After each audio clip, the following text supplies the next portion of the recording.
പിന്നെ ഇപ്പോൾ ഇവിടെ ഇലക്ഷൻ നടക്കുകയാണ്, തെരഞ്ഞെടുപ്പ് നടക്കുകയാണ്. അതിൻ്റെ ആൾക്കാരോടൊക്കെ നമ്മൾ പഠിപ്പിച്ചു കൊടുക്കണം.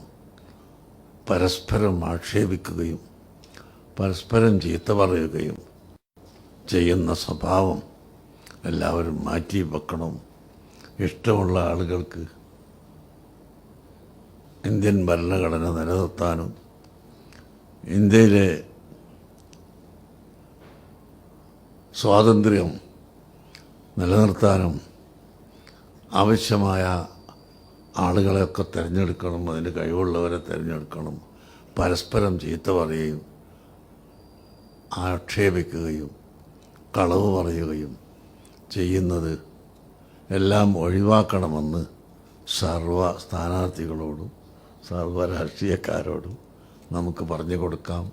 അല്ലാഹു തആല നമുക്ക് ഹക്കിന് ഹക്കായ നിലക്ക് പ്രവർത്തിക്കാനുള്ള തൗഫീഖ് നൽകി തരട്ടെ. 42ാമത് സ്ഥാപനം ഹിയ ഇൻ്റർനാഷണൽ.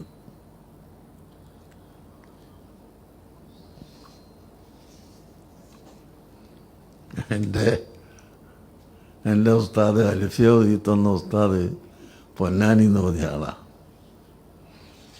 അപ്പോൾ അതിനോട് നമ്മളന്ന് ചോദിച്ച് ഫാലത്ത് ഫാലത്താന്നാണ്. നമ്മളാദ്യം കാണുന്നത് ഉമ്മനെയാണല്ലോ. എന്നാൽ ഫാലത്താത് അവിടെ നിന്നല്ലേ തുടങ്ങേണ്ടത്. എന്താണ് ഫാല അവിടെ തുടങ്ങിയത് നമ്മൾ ചോദിച്ചു. നമ്മൾ ആദ്യം കാണുന്നത് ഉമ്മനെയാണ്. വാപ്പനെ പില്ല കാണുന്നത്. വാപ്പ എല്ലാ ആളത് അറിയുന്നതൊക്കെ കുറച്ച് സമയം കഴിഞ്ഞിട്ടൊക്കെയാണ്. തൊമ്മീസായില്ലേ ആദ്യം മുല തരുന്നതും ഒക്കെ ഉമ്മയാണ്. അപ്പോൾ ഫാലത്താന്നല്ലേ തുടങ്ങേണ്ടത് മൂപ്പരോട് ചോദിച്ചു. അല്ല ഹവിയാൻ മൂപ്പര്.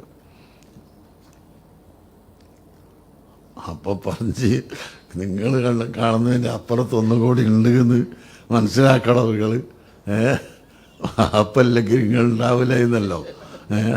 അപ്പം അതുകൊണ്ട് വാപ്പന്നെയാണ് ഇതിൻ്റെ ആദ്യത്തെ.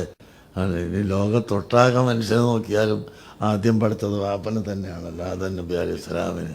അപ്പം അതുകൊണ്ട് പുരുഷന്മാർ തന്നെ പറയേണ്ടത് ഉസ്താദ് അന്ന് പറഞ്ഞ് ഇങ്ങനെ ആലോചിക്കുകയാണ് ഞാൻ. അപ്പോൾ അതിൻ്റെ ലമീറുകൾ പറഞ്ഞിട്ടാണ് ഇപ്പോൾ തങ്ങളിപ്പം വായിച്ച ഹിയാന്ന് പറഞ്ഞത്.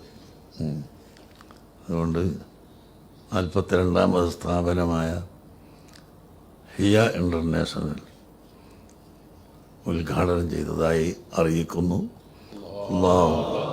അല്ലാഹു തആല അത് പുരോഗതിയിൽ നിന്നും പുരോഗതിയിലേക്ക് കൊണ്ടുപോകാനുള്ള തൗഫീഖ് നൽകി തരട്ടെ. അല്ലാഹു ബഹുമാനപ്പെട്ട സയ്യിദ് അവർകൾക്കും നമുക്കും ആഫിയത്തുള്ള ദീർഘായുസ് പ്രദാനം ചെയ്യട്ടെ. മൗസുല്ലാദമിൻ്റെ ജാഹ് ബർക്കത്ത് കൊണ്ട് അള്ളാഹു നമ്മുടെ എല്ലാ രോഗങ്ങളും മാറ്റിത്തരട്ടെ. നമ്മുടെ രാജ്യത്ത് നിന്ന് കോവിഡ് രോഗം എത്രയും പെട്ടെന്ന് അള്ളാഹു തആല എടുത്തു കളയട്ടെ. ലോകത്ത് നിന്ന് തന്നെ അള്ളാഹു അത് എടുത്തു കളയട്ടെ. നമ്മുടെ ദർസുകളും മദ്രസകളും പള്ളികളുമെല്ലാം തുറക്കാൻ ഇനി സമയം വഴിക്കൂടാ. കുട്ടികൾ നഷ്ടപ്പെട്ടു പോകും. അതുകൊണ്ട് അത് തുറക്കാൻ അള്ളാഹു എളുപ്പമാക്കി തരട്ടെ. ഇജാസത്ത് തങ്ങൾക്ക് ഉള്ളപ്പോൾ ഞാൻ ഇജാസത്ത് തരണതല്ല, എന്നാലും ഹദ്ദാദ് ചെല്ലാൻ എല്ലാവർക്കും ഇജാസത്ത് തന്നു. നിങ്ങളെല്ലാവരും ഹദ്ദാദ് ചെല്ലണം, ദിവസം ചെല്ലണം. പിന്നെ മറ്റൊരു ദിക്റുകൾ നമ്മളെ അൽ മഹദറത്തുൽ ബദരിയയിൽ ഒക്കെ ഉണ്ടല്ലോ.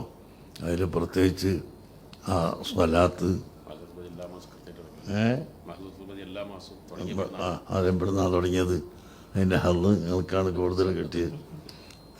നമ്മളെ ഗ്രാൻഡ് മസ്ജിദിൽ നിന്നാണല്ലോ തുടങ്ങിയത്. അതനുസരിച്ച് തന്നെ അല്ലാഹു തആല